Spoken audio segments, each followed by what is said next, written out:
ప్రస్తుతం కొబ్బరి మరియు వాటిని ఉపయోగించే ఫుడ్ ఐటమ్స్ చాలా ఎక్కువయ్యాయి. అందువలన కొబ్బరికి కూడా బాగా డిమాండ్ పెరిగింది. అందరికీ తెలిసింది కొబ్బరితో నీరు మరియు నూనె మాత్రమే వస్తుందని. కానీ ప్రస్తుతం కొబ్బరిని ఇంకా చాలా విధాలుగా యూజ్ చేస్తున్నారు. అందులో ముఖ్యంగా కొబ్బరితో కొబ్బరి పాల పొడి, దాన్నే కోకోనట్ మిల్క్ పౌడర్ అంటారు, ఇది తయారు చేస్తున్నారు. అలా ఈ కోకోనట్ మిల్క్ పౌడర్ చాలా ఫేమస్ అయింది. దానికి కారణం అందులోని vitamins, proteins, minerals, iron, calcium, phosphorus ఇలా చాలా న్యూట్రిషన్స్. ఈ కోకోనట్ మిల్క్ పౌడర్ యూసేజ్ కూడా చాలా పెరిగింది. Example bakeries, restaurants, hotels, daily food items, coffee chains etcetera.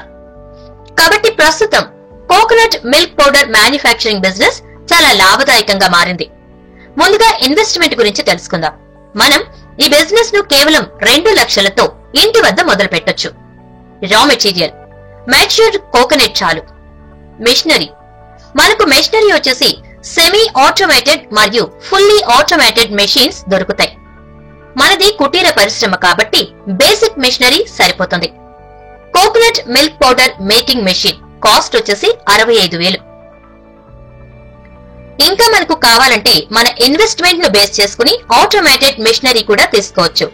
ఇంకా మనకు లేబర్ కూడా అవసరం లేదు. మనమే ఇంటి వద్ద ఈ బిజినెస్ ను స్టార్ట్ చేసుకోవచ్చు. ఇంకా మనకు లేబర్ కావాలంటే ఒక్కరు సరిపోతారు. మేకింగ్ తయారీ విధానం తెలుసుకుందాం. ఈ కోకోనట్ మిల్క్ పౌడర్ తయారీ విధానం చాలా సులువు. దీనికి మీరు చేయవలసింది, ముందుగా మనం కోకోనట్ తెచ్చుకుని ప్రాసెసింగ్ చేసి వైట్ మీట్ ను తీసేయాలి. తర్వాత ఆ వైట్ మీట్ ను ఎక్స్ట్రూడేట్ చేసి లో fat desiccated coconut and coconut milk ను చేయాలి. అలా వచ్చిన లో ఫ్యాట్ డెసికేటెడ్ కోకోనట్ డ్రైడ్ చేసి కోకోనట్ పౌడర్ తీయాలి.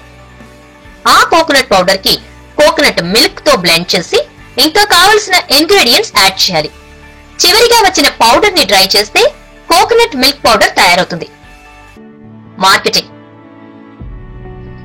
మన బిజినెస్ కు మార్కెటింగ్ అనేది చాలా అవసరం. అందుకు మనం చేయవలసింది మన ప్రొడక్ట్ ని ఆన్లైన్ లో సేల్ చేయటం, ఇంకా బేకరీస్, రెస్టారెంట్స్, హోటల్స్ తో అగ్రిమెంట్ చేసుకోవటం, రీటైలర్స్, జనరల్ షాప్స్ తో మాట్లాడుకోవటం, కరెక్ట్ ప్రైజింగ్ ఫిక్స్ చేయటం.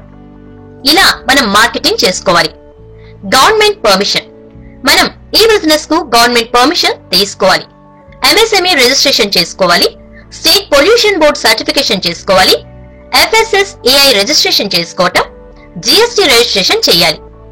ఇంకా సబ్సిడీ కోసం credit linked capital subsidy scheme for technology upgradation, scheme for modernisation for food processing industries, government subsidy for small business from NSIC, ఇలా మనకు చాలా సబ్సిడీ స్కీమ్స్ అందుబాటులో ఉన్నాయి. ఈ పరిశ్రమకు రా మెటీరియల్స్ మరియు మెషినరీలను సప్లై చేసే వారి వివరాల లింక్ ను క్రింద డిస్క్రిప్షన్ లో పొందుపరిచాం, గమనించగలరు. Thank you. ఈ వీడియో కనుక మీకు నచ్చినట్లయితే లైక్ బటన్ ప్రెస్ చేయండి మరియు మీ ఫ్రెండ్స్ అందరికీ షేర్ చేయండి.